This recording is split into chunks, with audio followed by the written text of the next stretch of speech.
Okay. Did you have any questions about any of the vocabulary or any of the rules that we ran into? All right. Now this word teleoo is a verb form of the word translated perfect, that which is perfect in 1 Corinthians 13. And it really means complete or finished or mature. It's more of the idea that rather than perfect in the sense without flaw. Okay, the word is both applied to God and to man. Sometimes some people are called perfect, so we know it isn't without flaw. So that's kind of important to kind of keep that in the back of your mind. All right, we're going to do text A, and we'll do what we can in text B, and we will then move on till next fall until August. Okay, any questions before we go? All right, Benjamin, can you do the first part right here that I'll highlight? Yep. There to the period. Ha theos dedoke exousian to vio. God has given authority to the Son. Okay, and so dedoke is what? Has given. And that's what tense? Perfect tense. Perfect tense. Present perfect. And what does that perfect tense mean again, fellas? That's kind of important. Something that's happened in the past and the result is still apparent today. That's kind of important because that's the perfect is different than the English perfect. Got to keep that in mind. All right. Perfect. If you will, go ahead there, Bobby, if you would, please. I moved everything. Hostios epistolike ton huion eis ton cosmon. And I put God has sent the Son into the world. Okay. God has sent and with the Son into the world. And again, it's perfect tense, isn't it? Okay. Right. Now, perfect tense. Jesus in Hebrews 3 is called the prophet of God, an apostle of God, I'm sorry. And so he's an apostle in the sense of having been sent. This is from apostello, and so it's what we have is he's sent, and it's apostello. It's a verb form of the word apostolos. All right. All right. Back to B. You got a longer one there, Bob, not Bobby. Okay, Benjamin. I'm sorry. Ha vios dedoxaken auton kai teteleoka to ergon autu. The Son has glorified him and completed his work. Okay. And again, he has completed and it's still completed. He has glorified and it's still glorified, isn't it? All right. Any questions? Would you leave that? I put down there has glorified and has completed. Is there? Is that about what? Yeah. Yeah, well, they're both perfect, and that's the reason I put has and has. The Son has glorified and has completed his work. Yeah. Is that how you translated it there, Benjamin? I'm sorry, what? Go ahead, go back through how you translated it. Oh, I said has glorified him and completed his work. Okay. He didn't use the has second, so I'll take that out. No, I don't know. I think maybe both ways can work, but it's probably more correct to put it there. I'm adding it in mine. Well, I was just wondering, because it's using two perfect verbs there, that is it. I guess I was trying to say, kind of being emphatic in some way, but maybe not. Yeah, like in English, you might say has done this and this, Yeah. Right. So you would only use has once. Right. But to use it both times is more literal, I think. Okay. All right. Hoios pe ne roke ton logon tois mathetes. The sun has made manifest the word to the disciples. That's not right. That doesn't sound right. Yeah, has made manifest. The Son has made manifest the word to the disciples. That's good. That's okay. The word Manifest and made manifest the word to the disciple. What is the basic thought of the word logos? This is accusative form, of course, logon. But what's the basic thought of that word, Russ? Do you remember? It's from the verb lego, which is to collect or put together all the basic thoughts on that subject.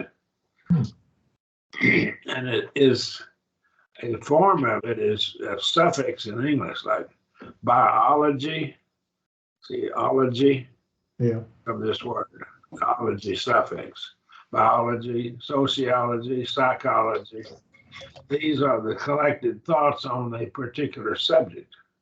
Biology is from bios, and the Greek word bios, it's a collected thoughts on living things. See?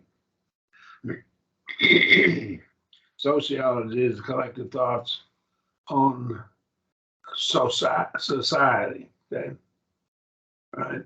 So we got the ology suffix come out of this, or out of a form of this word, from the basic same root. Okay.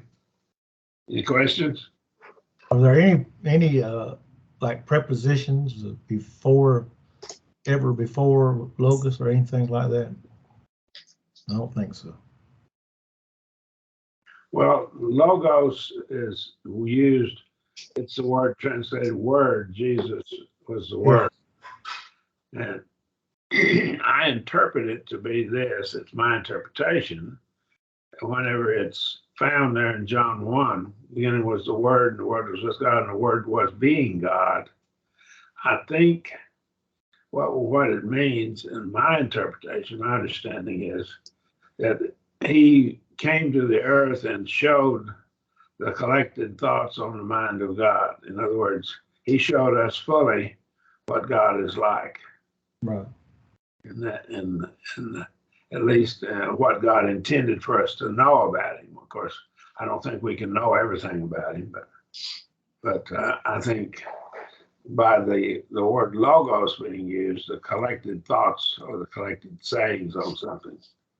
So he came and became God speaking to us through the life of Jesus. The Old Testament told us about God. Jesus showed us God. Showed God in the flesh. That's how I interpret it. Any questions or comments there? Okay. Yes. All right. Next one is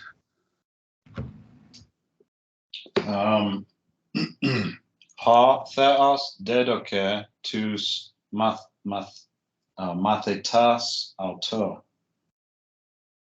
God has given the disciples to him. right, has given the disciples to him. Is there?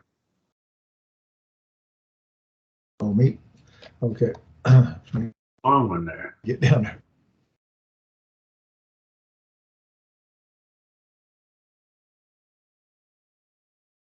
Okay, Bobby. Yes, sir.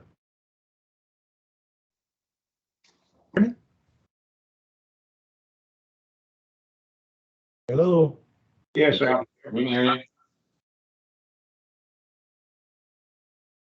Did we lose him? Don't. You I got was to the reading hard it, so one you and called my said, name. "I'm out." Okay. Ho huios lege hati soy heseng komoi altus edokas ka ton logon su te reitken. The son says to thee, I didn't get it out right. The son says to thee, because they were the ones you gave to me and your word observed. So y'all can help me with that one. I was confused too, so I was hoping you would have the answer. Well, I worked and worked with it, and I just could not get it. Me either. I said, I'm missing something. Others. The son says Says to that. thee. That. Oh, that would be better. OT is that. Yeah, I Yes, put use that. Says to thee that okay, that they were the ones you gave to me.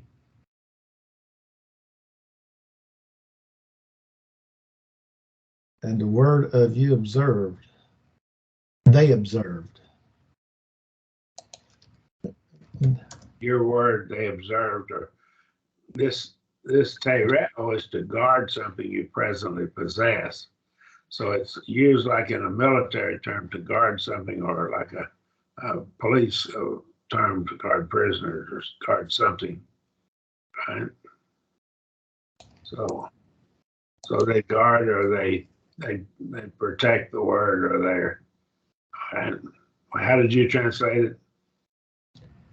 I got it all messed up now. Yeah, Marion, why don't you, if you wouldn't mind going through it from the beginning? Yeah, the son says to thee. Okay. The son said that you are giving to me, and Kamoy is, and even to me, say, these to them, and you gave them to me, and the word of you they keep. Well, I keep the word. Is that I thought that was third plural.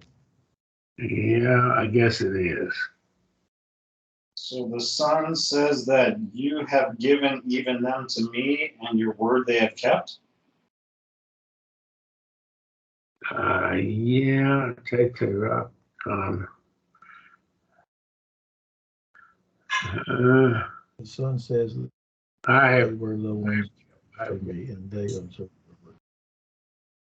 I got the son says that they were the ones you gave to me, and they observed your word or kept your word. However you want to use that.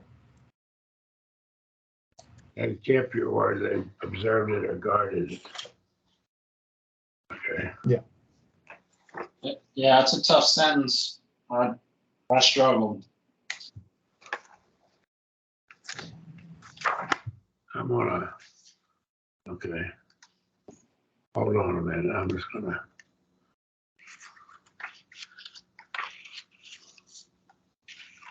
Well,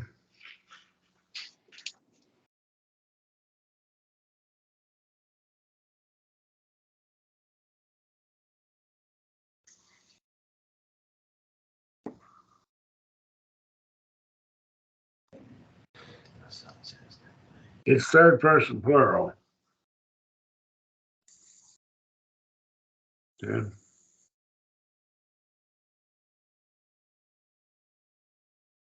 Which one? The last Tete Rockin. All right. And they've kept your word. Your word they have kept. Okay. So it is third person plural. All right. the Son said that, and this is kai emoi to me, even to me. They were given even to me. You gave them even to me, and the word, they've kept your word. They've kept your word. Okay.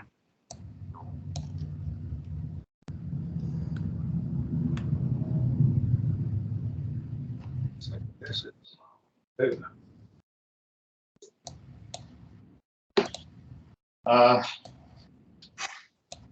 Nun egnosan hoti hosa dedokas moi para su esi. I said, now they knew because as much as you have given to me, they are from you. okay.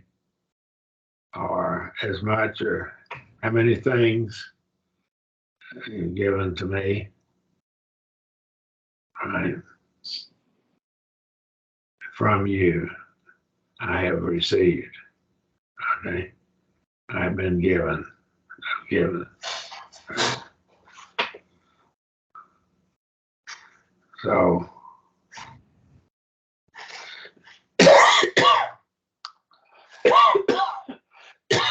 thank you for your translation. I'm sorry. I'm sorry. Your translation is pretty good there. Okay. No need to apologize. You got a long read here. Okay. Hoi mathetai elevan tong logon tu thiu kai peripistu kang hote ho theos a pesteke tong wion. The disciples received the word of God and have believed because God has sent his son. All right.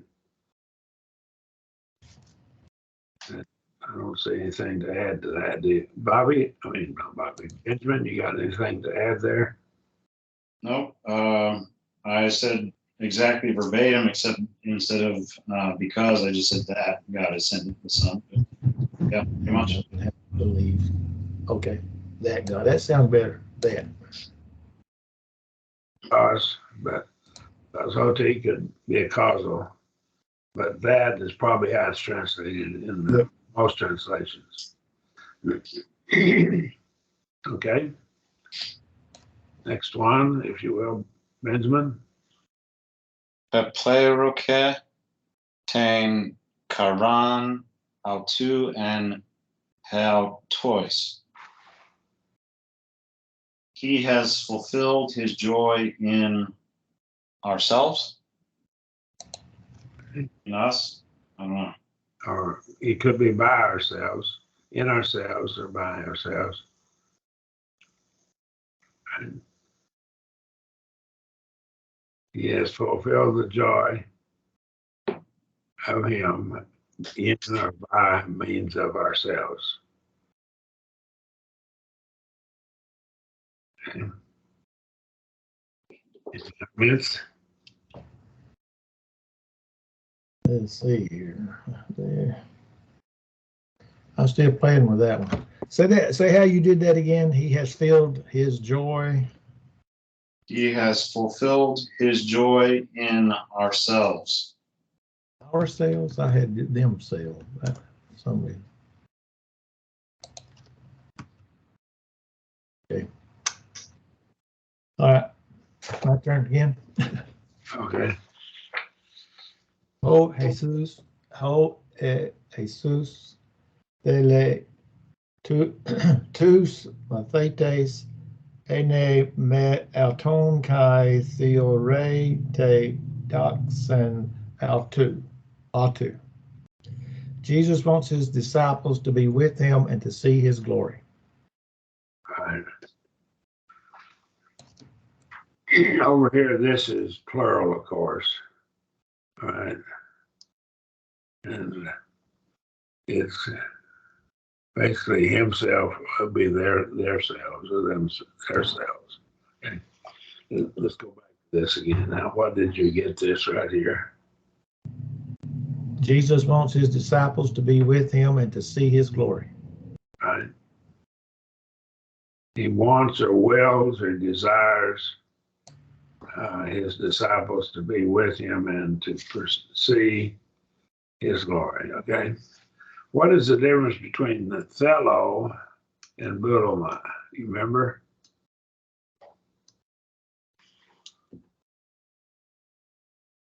There's Thelo. Between Thello and what? Boulomai. Oh, yeah, I remember. Yeah, but I can't remember.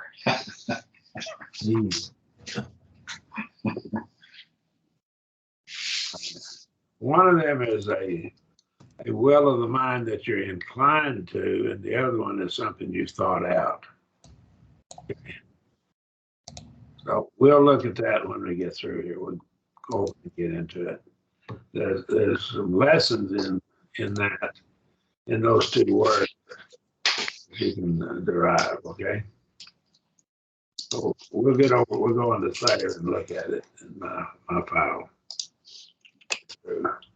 So, just to clarify before we move on, so you were saying autois is themselves? Well, it is dative plural. So is it ourselves or themselves? Well, it's how to is himself or herself or itself. This would be themselves.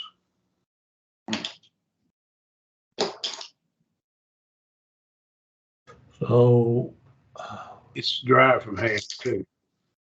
Okay. Okay. yes, fulfill his joy in themselves. In or by means of themselves. Okay. Let me put by means in there. There'll be an instrumental case.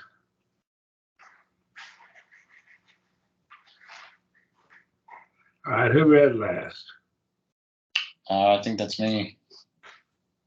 Okay, Bobby, I guess you're up. Whoa. No, I read last. You read last. Jesus wants his disciples to be with him and see his glory. All right. You got the last one there, next to the last one, or the last one. It don't matter to me. All right. Lege hoti ha kosmos se uk egno ego de se egnon kai hutoi egnosan hoti su me apestelos.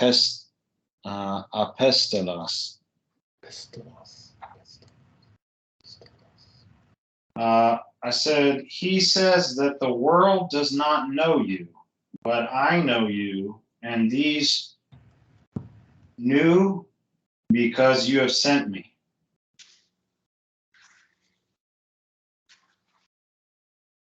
You have sent me, okay?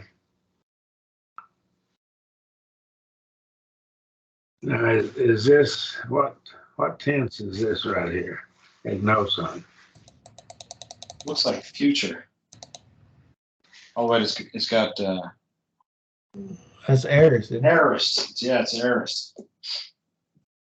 Okay. They know that you sent me. You sent me. Okay? Any comments?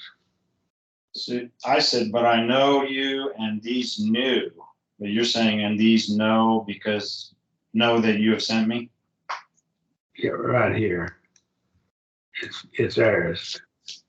They knew that you sent me. Or they come to that knowledge, okay? I believe that's ours. Uh-huh. You would translate it know instead of knew? New is okay. There's nothing wrong with new. Okay. Yeah. All right. Are there any questions? All right. We can go down. We can come back to these after I do some other material. Let me do some more right quick over in another file.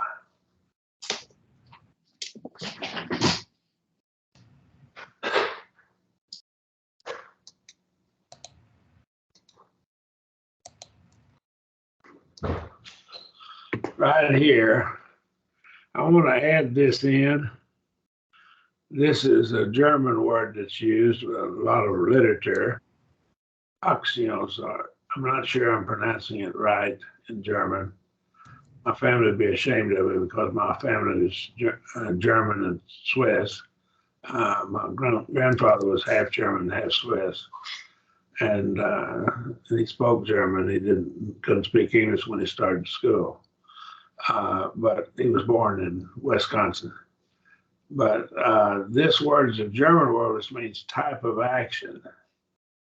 And there's various types of action. Punctiliar, what would that be? What tense would the punctiliar be?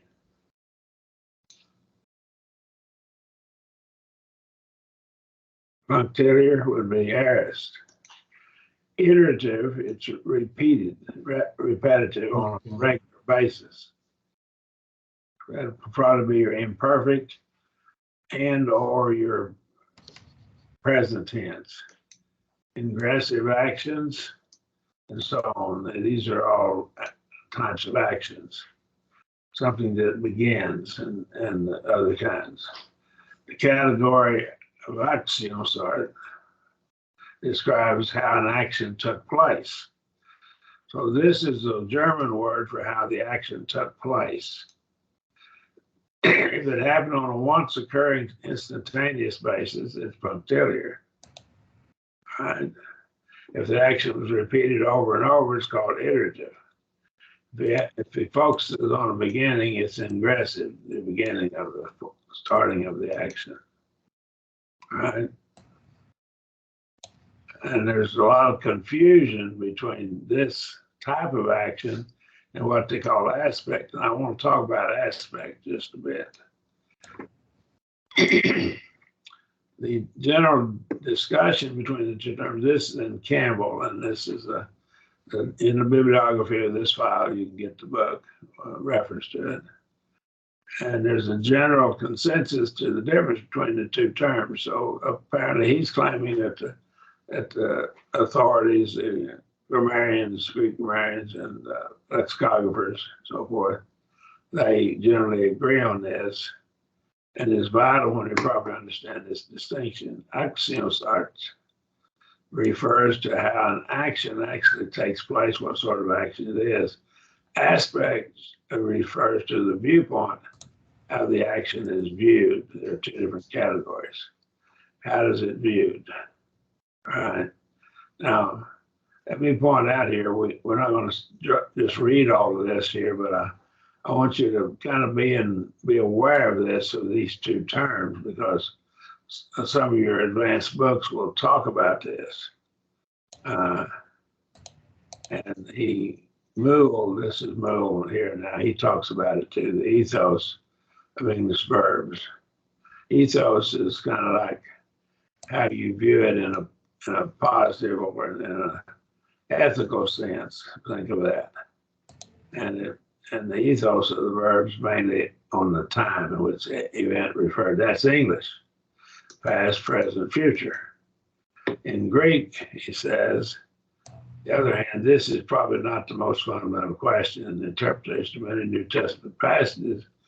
Depends not on little on the recognition of that in the Greek mind. You need to think how they thought, not how we think. That's important. And another consideration is the nature of the event, and that's your Aktionsart, a kind of action. Generally speaking, the first question that the Greek writer seems to ask is not when did or will this happen. English is linked in with time. We see time in the Greek mind they saw the kind of action going on. They viewed it differently than we do.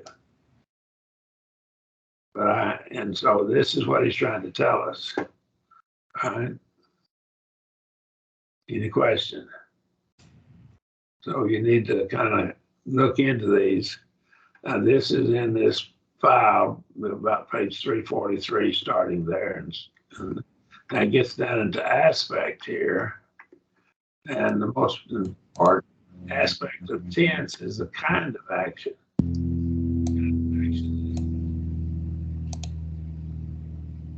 So we call it aspect. Different tense slides. There's three basic aspects. And the first aspect is durative. It's linear progressive. This could carry the idea of something that's ongoing or repeated. You could have assembled with the church regularly, and that's repetition, usually at least on the first day of the week. Does that make sense? Yeah. And so that would be iterative. And so this durative aspect is expressed by the present and imperfect tenses, as I said a moment ago. Right. We have the punctil here, and it's expressed by the aorist. It's point on time. Now, it's not saying the action is punctiliar or singular. It's how it's viewed. How do you view the action? Don't learn the aorist as a point act. Learn the aorist as viewed in that sense, or it's all wrapped up in a neat little package.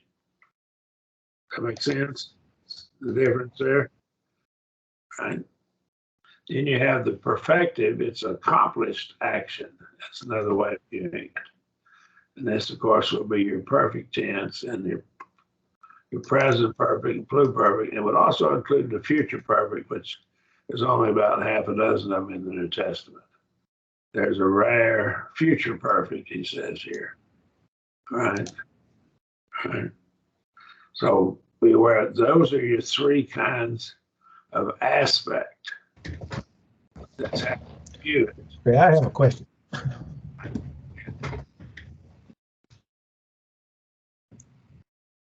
I have a question.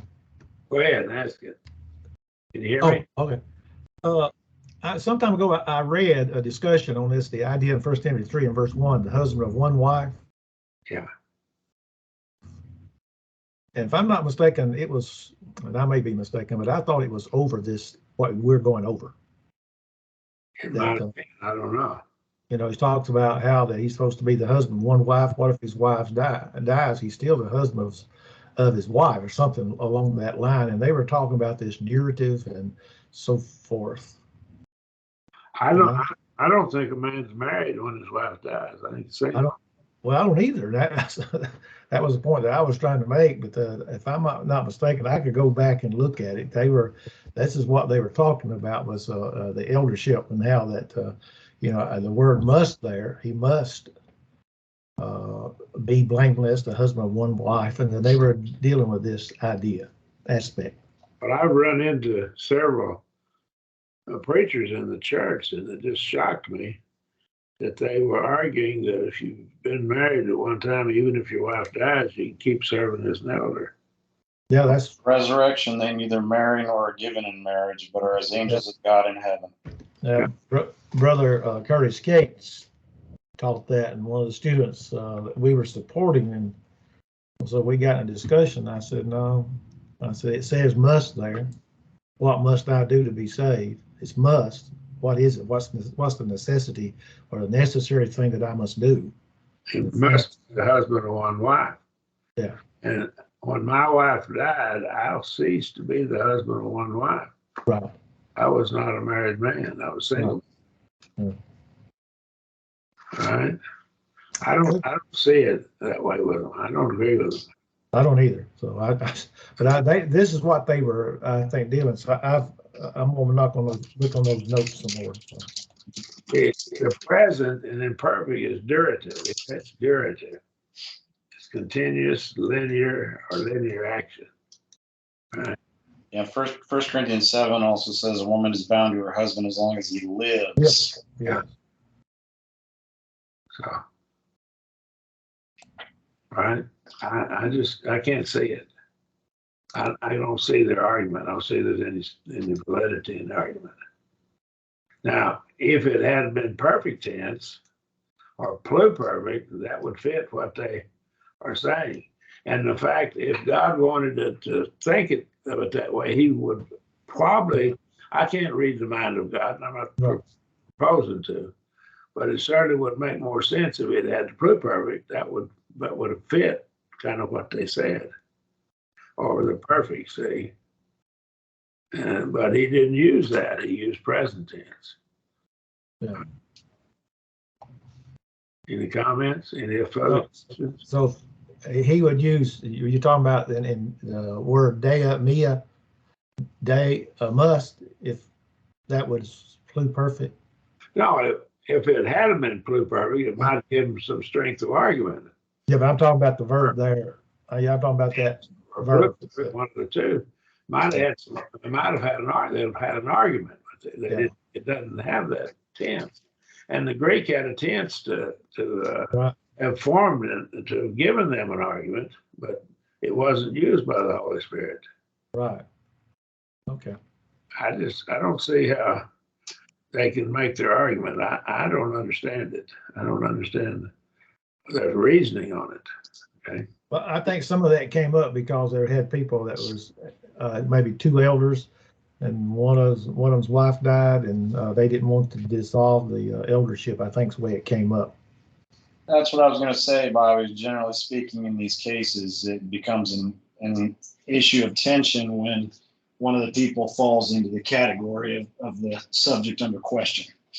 Yeah, that it happened to us at Barnes. They had two elders, and my wife died, and I told them, I said, and we knew she was dying. She was on hospice, and I told them, I said, when she passes away, I'm not an elder anymore. Right. And so I let them know I wasn't an elder, and I let the church know this next Sunday morning. I got up and announced it, and that I hadn't been functioning as an elder. Of course, I wasn't there. I'm sorry, it wasn't the next Sunday. It was 2 Sundays later, because I had COVID, and I was under treatment for COVID whenever she passed away, and I continued to be for several more days after she died, about another week. Okay, so it was about 2 weeks later, but I had already told the other elder that I wasn't functioning as an elder. And he said, well, his eldership's been dissolved, because you got to have a plurality of elders. We both agreed to that. Yeah. So yes, I don't think, and there's some preachers that I thought knew better were actually saying, well, a man could continue on serving. I don't believe that at all. He's not qualified.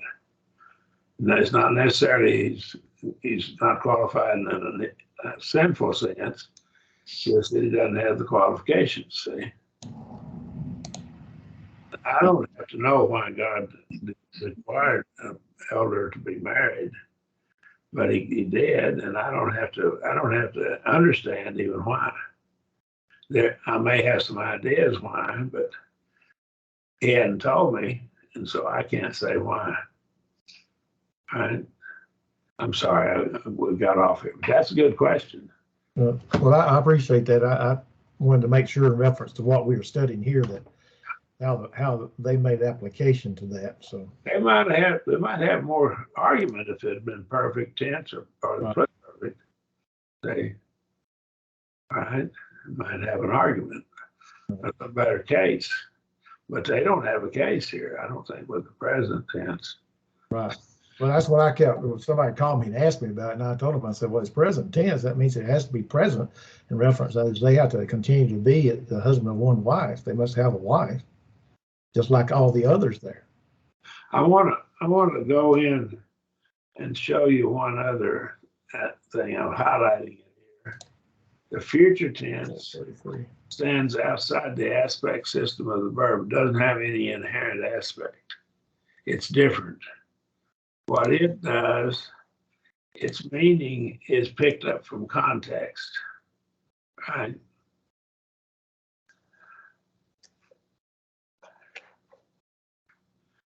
As best we can. And sometimes the context doesn't tell you, right? So the future is a different breed of cat. It stands outside the aspect system of the verb, does not have any inherent aspect. Sometimes it's durative, that is for an ongoing action in the future. Some uses may have punctiliar significance, and often the kind of action in the future is not indicated in the context. Okay. Now he goes on and tells us, let me highlight the rest of it here. In some usage, it may have punctiliar and so forth, but in any case, if a future verb does not have, and I think that's have, and then the end doesn't belong there, any such significance, this is only because of the lexical meaning of the verb or because of the way the verb is being used in a particular context. Sometimes the verb has, in the lexical usage, has some meaning that maybe give you a clue what he's trying to tell you about the kind of action, right? But be aware that there's no aspect inherent in the future tense, right? It can have different kinds of aspect. Be perfective, or it could be durative or punctiliar, either one of those three. Okay. Now, do you have any questions? I'm going to get into this after we get through, and I'm going to look at it. Okay. All right. No questions? We're close enough to the end. We'll be picking up in August, and